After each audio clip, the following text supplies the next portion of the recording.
오늘 우리가 함께 읽은 본문은 사무엘상 26장이었는데 제가 병행해서 함께 읽은 본문은 마태복음 5장 5절 온유한 자에 대한 복이었습니다. 어떻게 이 두 가지를 하나로 묶어서 준비가 되었는지 한번 차근차근 찾아가 보도록 하겠습니다. 오늘 본문은 제가 중간부터 읽었지만 사울과 다윗의 마지막 이벤트 혹은 스토리입니다. 저번 주에 다윗이 사울을 죽일 수 있는 기회가 있었지만 죽이지 않았고 그를 살려주었습니다. 그리고 그 일로 인해서 사울도 다윗에게 미안하다, 다시는 내가 너를 쫓지 않으마 라고 했지만 역사는 반복된다고 했다가요, 또다시 사울이 다윗을 잡으러 오는 사건이 나타납니다. 그러면서 동시에 다윗이 사울을 죽일 수 있는 기회를 또 얻게 되죠. 하지만 다윗은 역시 사울을 해치지 않았고 24장에서 했던 것처럼 사울에게 당신을 해치지 않았습니다. 나는 당신을 해칠 수 있었지만 기름 부음 받은 자를 해칠 자격이 없다고 나는 판단하였고 내가 당신에게 선의를 베풀었으니 당신도 나를 살려주십시오 라는 이야기가 복사해서 붙여넣은 것처럼 우리 친구들이 복붙이라고 많이 하잖아요. 복붙해서 24장과 26장의 연속해서 나타납니다. 성경은 왜 이렇게 반복되는 사건을 빠짐없이 다 기록했을까라는 저자의 의도가 매우 궁금해지는 지점입니다. 근데 여기 보시면 24장, 25장, 26장 이 세 개의 시리즈에는 용서라는 키워드가 함께 껴집니다. 뭐냐면 24장에서는 다윗이 사울을 죽일 수 있었지만 살려주었어요.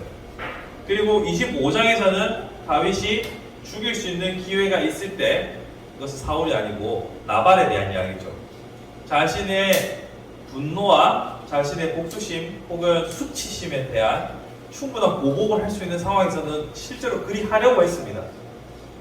하지만 아비가일을 통해서, 저번 시간에서 아비가일을 통해서 그것이 진정이 되고 막혔죠. 그리고 26장에서는 다시 또 사울을 살려주는 모습, 이 세 개의 장을 보면서 다윗이 처음 사울을 해할 수 있었을 때, 개인적인 복수 혹은 왕권을 차지할 수 있는 기회가 있었을 때 스스로를 억제하고 스스로를 통제하는 모습을 보여줬습니다. 24장에서요. 근데 25장에서는 그게 실패했어요. 하지만 25장에서는 아름다운 아비가일을 통하여서 돕는 조력자를 통해서 스스로를 통제할 수 있게 되었습니다. 그리고 다시 사울을 만날 기회가 되었을 때 다윗은 처음 그 모습을 변치 않고 처음에 그 아름다웠던 모습을 잃지 않고 스스로를 통제하는 모습을 다시 26장에서 보여주고 있습니다. 그러니까 24, 25, 26에서 같은 사건을 두 개 반복하고 중간에 위기를 집어넣음으로써 24, 25, 26장은 하나의 시리즈로서 다윗을 하나님께서 어떻게 지켜가시고 그의 마음이 어떻게 유지되고 있는가를 보여줍니다. 반면에 사울을 보시면 24장에서 내가 미안하다, 다시는 내가 너한테 그러지 않겠다 했지만 역시 동일하게 다윗을 쫓고 있는 모습을 보게 됩니다. 자, 24, 25, 26장 이 세 장을 통해서 두 인물이 극명하게 대조가 되는 것이죠. 하나님께서 택한 자는 아름다움 혹은 그의 마음의 자제심과 통제력을 지켜나가게끔 하나님께서 인도하시는 것을 보게 됩니다. 반면에 하나님을 떠난 자 사울은 그가 스스로 다짐을 했음에도 불구하고 다윗을 해치지 않겠다는 다짐을 했음에도 불구하고 계속 그 상태에 머물러 있는 것을 보게 됩니다.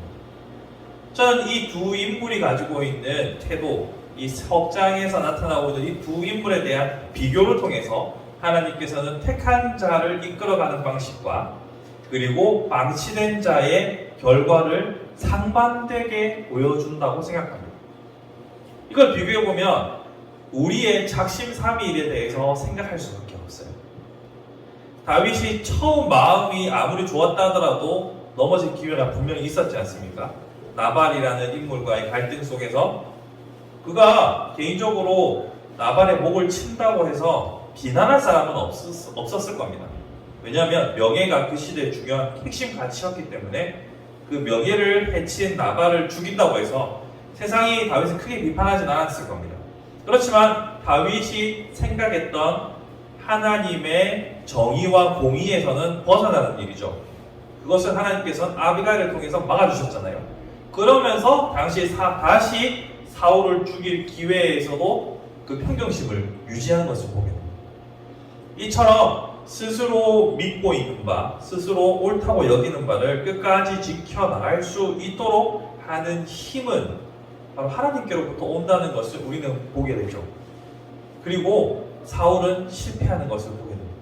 그런 의미에서 우리는 우리의 평정심 혹은 판단력을 계속 유지할 수 있도록 도우시는 그 하나님의 도움이 절실하다는 거죠. 자, 그런데 이 도우심을 통해서 얻게 되는 우리의 상태를 무엇이라고 하느냐? 우리 읽었던 마태복음에 나와 있는 바로 온유함이라는 거예요.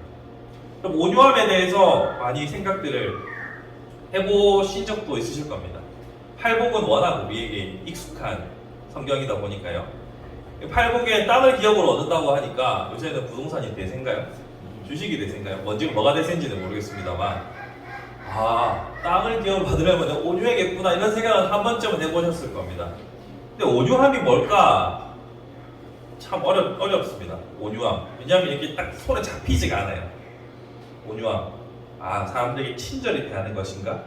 아니, 화를 내지 않는 것인가? 근데 그렇게 생각하면 예수님께서도 화낼 때가 있으셨거든요. 성전을 청결하실 때 상을 뒤집어 엎고 막 시장을 아수라장으로 만들고 매우 치셨습니다. 또 목사의 자식들아, 이건 아주 순화된 표현이죠. 바리새인들 향해서 일가를 내뱉으실 때는 또 한 성격 하셨어요. 온유함이라는 것은 단순한 온순함을 말하는 것은 아니라는 것을 우리는 알 수 있습니다. 그럼 이 온유함이란 무엇이냐? 바로 다시 다윗에게 돌아가서 다윗에게서 볼 수 있는 그의 특징들이 바로 온유함이라는 것을 알 수 있고, 그 온유함으로 땅을 기업으로 얻듯이 다윗은 나라를 기업으로 얻었다는 것을 우리는 생각해 볼 수 있습니다. 그러면 다윗에게서 발견되는 인격, 이 온유함이라는 것은 무엇인가? 그것은 바로 아까 제가 자기 통제 능력, 절제 능력이라고 말씀드렸죠. 내가 요 한 걸음만 더 내디디면 뭔가 될 것 같은데, 내가 칼 한 번만 휘두르면 될 것 같지만 이것이 하나님의 뜻이 아닌 것 같다라고 생각이 들 때 스스로를 통제할 수 있는 힘, 멈출 수 있는 힘, 자신의 욕심을 따라 움직이는 것이 아니라 말씀을 따라서 자기를 컨트롤할 수 있는 힘, 이것을 바로 온유함이다라고 말할 수 있는 거죠. 단순히 내가 성질 덜 내고 내가 쓱 내고 이런 온순한 상태를 온유함이라고 말하는 것이 아니라, 성경은 자신의 생각과 욕심을 일단 접어두고 하나님의 뜻대로 하려고 하는 자기 절제 능력, 이것을 바로 온유함이라고 말하고 있습니다. 그리고 다윗은 24장에서도 자기 절제를 성공했고, 25장에서도 아비가일을 통하여서 자기 절제를 성공했고, 26장에서 다시 거듭 자기 절제를 성공함으로써 온유한 자로서 땅을 기업으로 받을 만한 자격이 있음을 증명하고 있는 것이 바로 이 본문의 내용이라는 거죠. 그렇기 때문에 우리는 다윗의 모습을 통하여서 하나님께서 우리에게 요구하시는 바가 무엇인지를 생각해 보게 됩니다.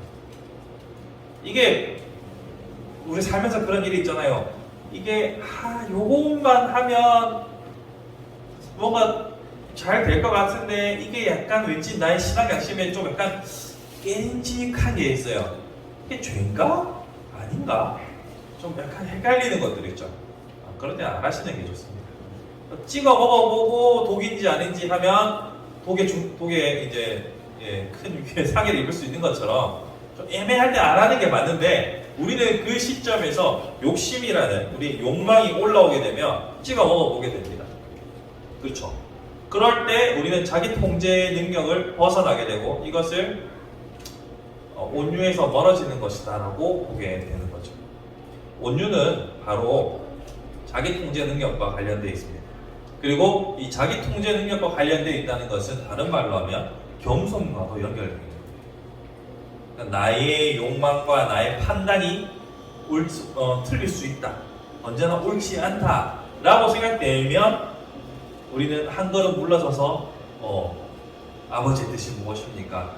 라고 물어보게 되고 내가 하고 싶은 게 아니라 아버지의 뜻을 물어보게 되죠. 우리 자녀들 이야기가 나와서 말이지만 자녀들이 본인의 욕구와 부모님의 요구 사이에서 어느 편을 선택하느냐에 따라 철이 들지 않았다 라고 우리가 판단하죠. 마찬가지로 우리의 욕망을 우선으로 하느냐 하나님의 요구를 우선으로 하느냐에 따라서 우리는 신앙의 성숙을 원하지 않습니까?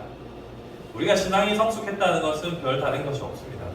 하나님이 요구하시는 온유함, 그러니까 자기 통제 능력을 얼마나 지켜나가느냐가 중요한 것이에요. 여기 하나 더 덧붙이면 신앙생활을 아무리 오래 한다고 해도 저 사람은 진짜 교회 다니는 사람인가? 저 사람은 기본 성격은 그대로네 라고 하는 이야기들을 많이 들어보셨을 거예요. 자, 우리가 신앙생활을 좀 하면요, 처음에는 정말 극적이고 아주 드라마틱한 변화들이 생깁니다. 근데 이게 이제 10년, 20년 지나가게 되면 다시 그 본성의 모습을 그대로 유지한 채 신앙인의 습관만 몸에 붙어 있게 되는 경우가 있어요.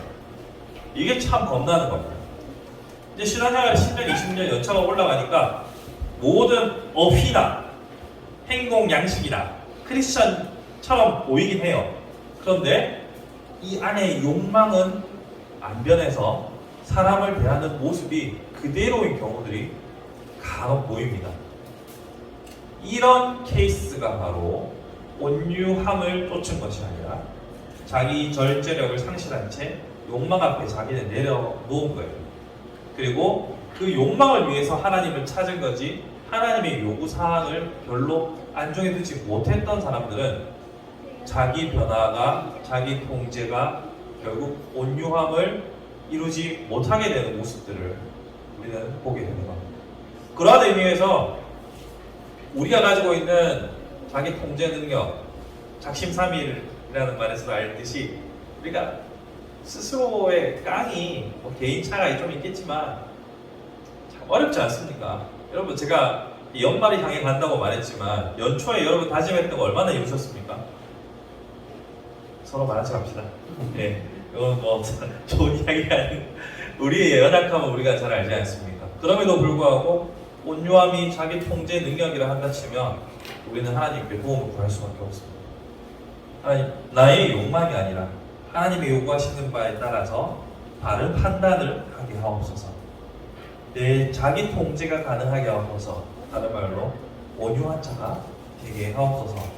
이런 기도 제목으로 하나님께 구하는 것이 올해를 아름답게 마무리할 뿐만 아니라 남은 우리의 일생에 있어서 다윗과 같이 온유한 자로서 살아갈 수 있는 초석이 되지 않을까 생각합니다.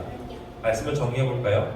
다윗은요 24장, 25장, 26장 이 세 장에 걸친 복수 가능한 모든 상황에서도 스스로를 지켜내냈습니다. 그리고 그것을 통하여서 온유한 자로서 땅을 기업으로 받을 자격이 있는 하나님의 기름 부음 받은 자로서의 자격을 스스로 증명했습니다.